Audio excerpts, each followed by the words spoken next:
सज्जनों नमस्कार, राधे राधे, जय श्री कृष्णा। भक्ति प्रवाह चैनल में आप लोगों का स्वागत है।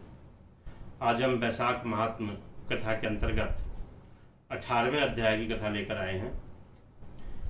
कल की कथा में आपने सुना कि किस प्रकार शंख मुनि के वैशाख धर्म की कथा सुनाने पर वट वृक्ष के खोखले में से एक सर्प निकला और दिव्य रूप लेकर खड़ा हो गया।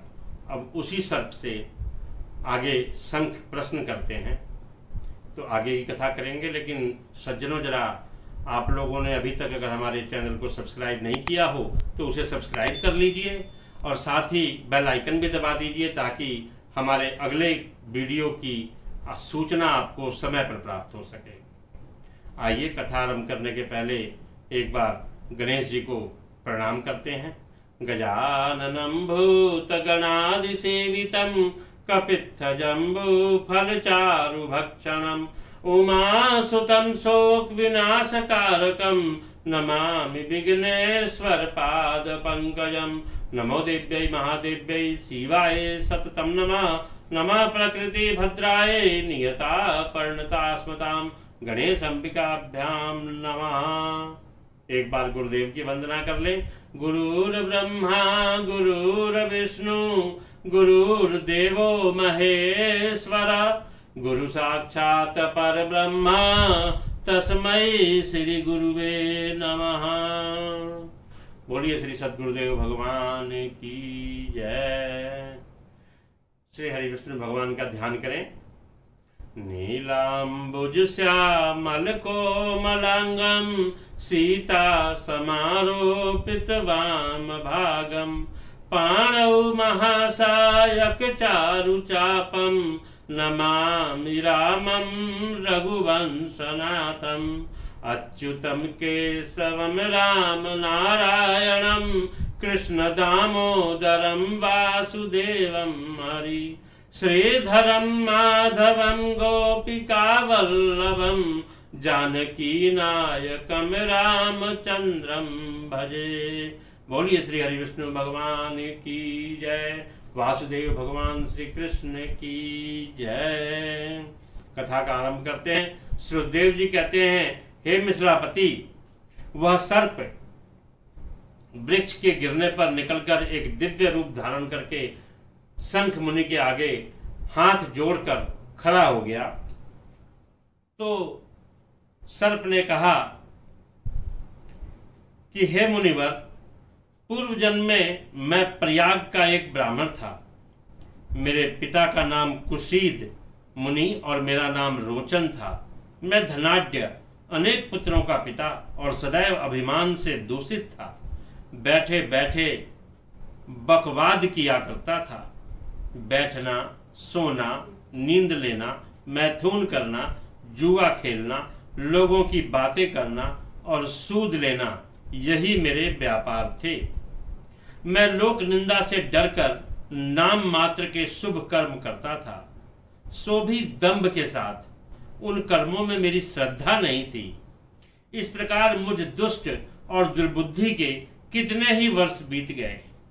तदंतर इसी वैशाख मास में जयंत नामक ब्राह्मण प्रयाग क्षेत्र में निवास करने वाले पुण्यात्मा द्विजों को वैशाख मास के धर्म सुनाने लगे। स्त्री, पुरुष, क्षत्रिय, वैश्य और शूद्र सहस्त्रों सूरता प्रातः काल स्नान करके अविनाशी भगवान विष्णु की पूजा के बाद प्रतिदिन जयंत ऋषि की कही हुई कथा सुनते थे। वे सभी पवित्र एवं मौन होकर उस भगवत कथा में अनुरक्त रहते थे। एक दिन मैं भी कुतूहलवश देखने की इच्छा से श्रोताओं की मंडली में जा बैठा। मेरे मस्तक पर पगड़ी बंधी थी, इसलिए मैंने नमस्कार तक नहीं किया और संसारी वार्तालाप में अनुरक्त हो कथा में विघ्न डालने लगा। कभी मैं कपड़े फैलाता, कभी किसी की निंदा करता, कभी जोर से हंस देता। जब तक कथा समाप्त हुई तब तक मैंने इसी प्रकार समय बिताया। तत्पश्चात दूसरे दिन सन्निपात रोग से मेरी मृत्यु हो गई। मैं तपाए हुए शीशे के जल से भरे हुए हलाहल नरक में डाल दिया गया और 14 मनवंतरों तक वहां यातना भोगता रहा। उसके बाद 84 लाख योनियों में क्रमशः जन्म लेता और मरता हुआ मैं इस समय क्रूर तमोगुनी सर्प होकर इस वृक्ष के खोखल में निवास करता था। हे मुने, सौभाग्यवश आपके मुखारबिंद से निकली हुई अमृतमयी कथा को मैंने अपने दोनों कानों से सुना, नेत्रों से सुना, जिससे तत्काल मेरे सारे पाप नष्ट हो गए। हे मुनिश्रेष्ठ, मैं नहीं जानता कि आप किस जन्म के मेरे बंधु हैं, क्योंकि मैंने कभी किसी का उपकार नहीं किया, तो भी मुझ पर आपकी कृपा हुई। जिनका चित्त समान है, जो सब प्राणियों पर दया करने वाले साधु पुरुष हैं, उनमें परोपकार की स्वाभाविक प्रवृत्ति होती है। उनकी कभी किसी के प्रति विपरीत बुद्धि नहीं होती। आज आप मुझ पर कृपा करें, जिससे मेरी बुद्धि धर्म में लगे। देवादिदेव भगवान विष्णु की मुझे कभी भी विस्मृति न हो और साधु चरित्र वाले महापुरुषों का सदा ही संग प्राप्त हो। जो लोग मद से अंधे हो रहे हों, उनके लिए एकमात्र दरिद्रता ही उत्तम अंजन है। इस प्रकार नाना भांति से प्रार्थना करके रोचन ने बार बार मुनिवर शंख को प्रणाम किया और हाथ जोड़कर चुपचाप उनके आगे खड़ा हो गया। तब शंख ने कहा, ब्राह्मण, तुमने वैशाख मास और भगवान विष्णु का महात्म सुना है। इससे उसी क्षण तुम्हारा सारा बंधन नष्ट हो गया। हे द्विज श्रेष्ठ, परिहास, भय, क्रोध, द्वेष, कामना और स्नेह से भी एक बार भगवान विष्णु के पापहारी नाम का उच्चारण करके बड़े भारी पापी भी रोग शोक रहित वैकुंठ चले जाते हैं। फिर जो श्रद्धा से युक्त हो, क्रोध और इंद्रियों को जीत कर सबके प्रति दया रखते हुए भगवान की कथा सुनते हैं, वे उनके लोक में जाते हैं। इस विषय में तो कहना ही क्या है। कितने ही मनुष्य केवल भक्ति के बल से एकमात्र भगवान की कथा वार्ता में तत्पर होकर अन्य सभी धर्मों का त्याग कर देने पर भगवान विष्णु के परम पद को पा लेते हैं। इतना कहकर शंख मुनि सर्प की ओर देखने लगे।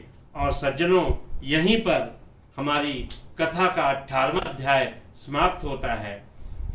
कथा कल 19वें अध्याय की हम आपके सामने लेकर फिर उपस्थित होंगे। तब तक के लिए भगवान का नाम कीर्तन करते रहें, उनके नाम का जप करते रहें, क्योंकि कलयुग केवल नाम आधारा। कलयुग में भगवान का नाम ही केवल आधार है।